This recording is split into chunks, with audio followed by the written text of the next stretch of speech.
Hello বন্ধুরা, কেমন আছো সবাই? আমরা আমাদের গ্যাংটক যাওয়ার উদ্দেশ্যে রওনা হয়েছি।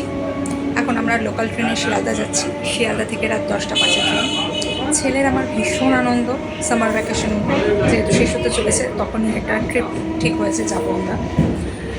যাই হোক, যাচ্ছি ট্রেনে, দেখা যাক কেমন হয় ট্রিপটা। আশা করছি ভালোই হবে। আমার হাজব্যান্ড আর তার অফিসের কিছু কলিগ, দুজন হাজব্যান্ড ওয়াইফ যাচ্ছে আর কি।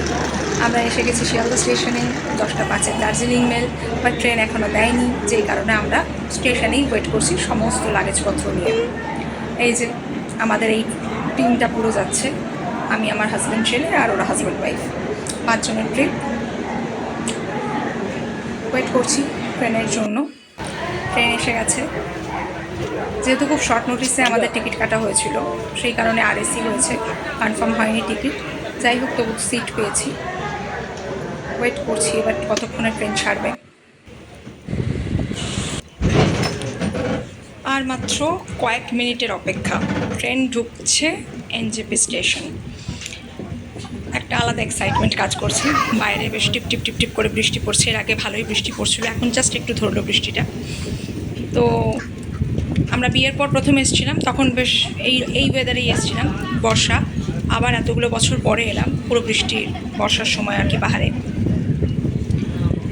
এই এসে গেছি, ঢুকছি, চলে এসেছি এনজেপি স্টেশন লাগেজপত্র নিয়ে। আমরা এবার যাচ্ছি আমাদের যেখানে ট্যাক্সি বুক করা আছে সেই জায়গার দিকে। একটা আলাদা রকম দেখো চারদিকের সিচুয়েশানটা, আমার বেশ ভালো লাগে। পাহাড় মানেই একটা আলাদা ইন্টারেস্ট, বেশ ইন্টারেস্টিং ব্যাপার। আমাদের গাড়ি ছেড়ে দিয়েছে, বাইরে বৃষ্টি পড়ছে, যেই কারণে জলগুলো কি ভালো লাগছে, জানলার কাছের উপরে রয়েছে। দেখো তিস্তার কি কন্ডিশন। আমরা এর আগেও এসেছি, বাট তিস্তাকে এইভাবে আমরা দেখিনি। সত্যি এই জায়গাটার অবস্থা ভীষণ খারাপ। রাস্তাটা যে কোনো মুহূর্তে ভেঙে পড়বে, যে কারণে রেস্ট্রিকশন দিয়ে দিয়েছে, পুলিশ এখানে মোতায়েন করেছে।